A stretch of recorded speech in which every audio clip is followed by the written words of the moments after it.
Hello everyone and Jai Shri Krishna to all of you, all my dear students, and welcome again to this platform Gita Dham Gurukul YouTube channel. Okay, आज हम class 10th का जो golden raise है उसका first lesson है जिसका नाम है the book that saved the earth. ठीक है ना, उसकी जो थोड़ी सी प्री स्टोरी है वो अपन समझने की कोशिश करेंगे और नेक्स्ट वीडियोस के अंदर अपन क्या करेंगे, इसके अंदर जो भी लिखा हुआ है इसका जो हिंदी ट्रांसलेशन है वो मैं आपको बताता जाऊंगा। लेकिन आज ये कहानी क्या कहती है और इसका मेन जो रीजन है वो क्या है तथा ये कहानी किस चीज पर आधारित है उस चीज को अपन समझने की कोशिश करेंगे और सबसे महत्वपूर्ण कि इसके कैरेक्टर जो है उनका क्या क्या काम है वो अपन समझने की कोशिश करेंगे। ठीक है, तो the book that saved the earth, ये जो किताब है ये किताब एक लेखक ने जिसने भी लिखा है उसने इस किताब को किस आधार पर लिखा है, तो उसने इस किताब को जो इसने उस कहानी को लिखा है कि एक किताब जिसने पृथ्वी को बचा लिया, तो उसके लिखने का जो मूल भाव था वो मतलब एक कपोल कल्पित कहानी है। कपोल कल्पित कहानी का मतलब है कि आज की नहीं बल्कि आने वाले समय में इस संसार के अंदर कितना कितना चेंज आ सकता है, कितना परिवर्तन आ सकता है, उसके आधार पर इसने इस कहानी को लिखा है। ठीक है ना, जस्ट लाइक आज से काफ़ी समय पहले हमारे जो ओल्ड एज लोग हैं, सीनियर लोग हैं, वो हमें ऐसा कहा करते थे कि आने वाला समय ऐसा होगा जब बातों के भी पैसे लगेंगे। ठीक है ना, और वे बातें आजकल सच हो रही है कि अगर हम बात करते हैं किसी से फ़ोन से तो उसके पैसे लगते हैं। ठीक है ना, तो आने वाले समय में बातों के भी पैसे लगेंगे, तो ये कहावत आज सच हो गई। ठीक है ना, उसी प्रकार से आज के ज़माने में निकट भविष्य में नहीं बल्कि भविष्य की कुछ और आगे वाली जो पीढ़ियाँ होगी वहाँ तक हमारी साइंस जो है, हमारी विज्ञान जो है कितनी प्रगति कर देगी, उस प्रगति के बारे में इसके अंदर लिखा हुआ है। ठीक है ना, जस्ट लाइक आज हमारे जो एस्ट्रोलॉजर है वो इस चीज़ को खोजने में लगे हुए हैं कि क्या पृथ्वी के अलावा भी ऐसा कोई जहान है, क्या ऐसा कोई ग्रह है जिस पर पृथ्वी जैसे जीव और जीव जंतु और पेड़ पौधे भी होते होंगे, क्या इस ब्रह्मांड के अंदर ऐसी कोई और पृथ्वी है जिसके ऊपर जीव वगैरह रहते हैं। तो हमारे इस जिसने ये किताब लिखी है ना उसने सबसे महत्वपूर्ण इस बात पर ध्यान दिया है कि उसने मंगल ग्रह को लिखा है कि हाँ, मंगल ग्रह जो है जिसके ऊपर जीव जंतु रहते हैं, जिसको अपन जो परदेशी होता है या अपन ये कह सकते हैं कि जो हमारे जहान के अलावा किसी और जहान के वासी होते हैं उनको अपन एलियन कहते हैं। ठीक है ना, एलियन स्टोरी आपने सुनी होगी, कुछ फिल्मों में भी आपने सुना ही होगा एलियन के बारे में। वो फिल्में भी इसी आधार पर बनी थी कि आने वाले समय में कुछ नया होगा।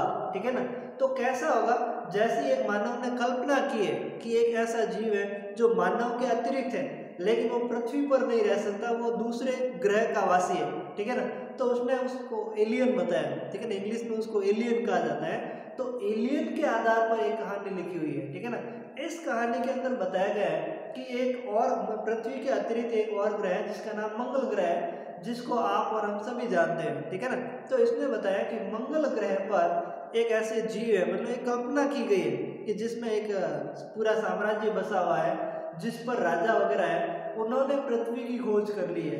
किसने, यानी कि आज से कम से कम 2000-3000 साल बाद में ये ऐसा हो सकता है कि मंगल ग्रहवासी जो है जो पृथ्वी की खोज कर लेंगे और उसके बाद में वे सोचेंगे कि पृथ्वी के ऊपर भी ऐसे जीव रहते हैं और हम यहाँ मंगल ग्रह पर जीव रहते हैं। फिर वे सोचेंगे कि क्यों ना हम लोग जो मिलकर के पृथ्वीवासियों को हरा दें, अर्थात पृथ्वी के ऊपर आक्रमण करें।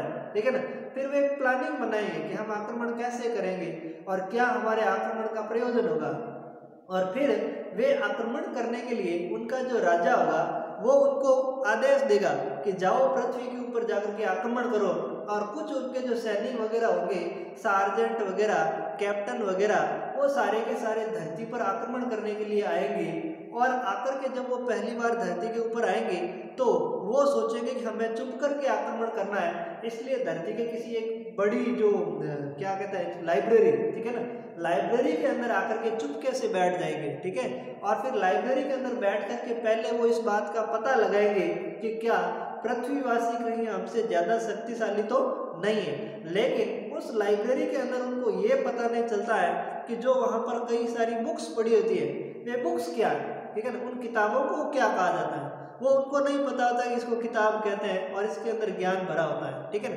तो वो एक किताब को उठाते हैं और उसके ऊपर अंदाज लगाने लग जाएंगे, ठीक है ना, एक कल्पना की गई है, वो किताब उठाएंगे और अंदाज लगाएंगे कि ये होती क्या है, कोई उसको कुछ अलग कहेगा, कोई उसको कुछ अलग कहेगा।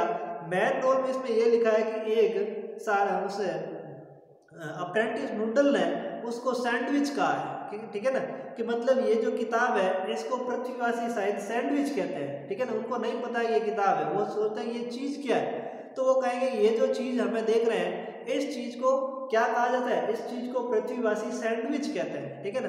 फिर वो उसको खोलते हैं, फिर उसको पढ़ने लगते हैं और उसके बाद में जो किताब जिसको पढ़ने लगते हैं ना, देखने लगते हैं, मतलब उनको आता तो है नहीं इसके अंदर क्या लिखा है, फिर वो जब उसके बारे में देखने लगते हैं तो उनका फिर अंदाज बदलता जाता है, ठीक है ना, कि इसके अंदर क्या है। हकीकत तो ये है कि वो जो किताब थी वो बच्चों की कहानियों वाली किताब थी, ठीक है ना, और जब बच्चों की कहानियों वाली किताब जब उन्होंने देखी तब उन्होंने उनके अंदर लिखा क्या था वो तो उनको पता नहीं चला मंगल ग्रह वासियों को, लेकिन जो उन्होंने चित्र देखे वो चित्रों को देख करके भयभीत होने लगे। पहले तो प्रसन्न हुए, बाद में वो भयभीत होने लगे।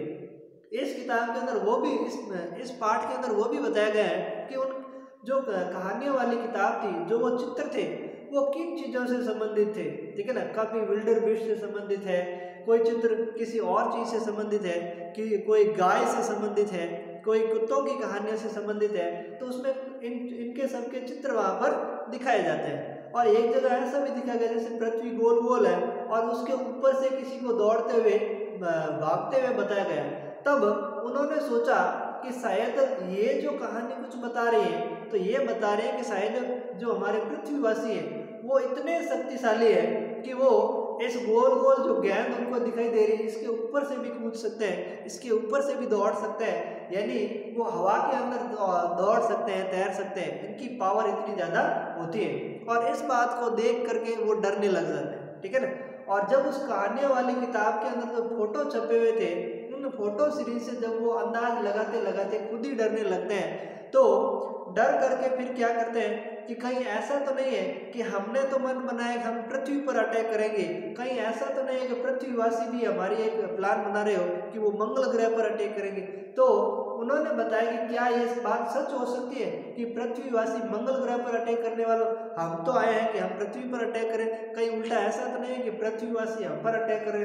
तो वो उस कहानी के चक्कर में फंस जाते हैं, जो किताब होती है ना उसके चक्कर में फोटो देख करके फंस जाते हैं और एक अंदाज लगा बैठते हैं कि हाँ पृथ्वीवासी भी हम पर अटैक करने के लिए प्लानिंग कर रहे हैं, ठीक है ना। सो फिर वो कहते हैं कि अपने जो वहाँ पर उन्होंने कैप्टन ओमेगा, सार्जेंट वगैरह, सार्जेंट ऊप वगैरह, अप्रेंटिस नूडल वगैरह जिनको उन्होंने पृथ्वी पर भेजा था उन सबको उन्होंने वापस अपने पास में बुला लिया था। किसने?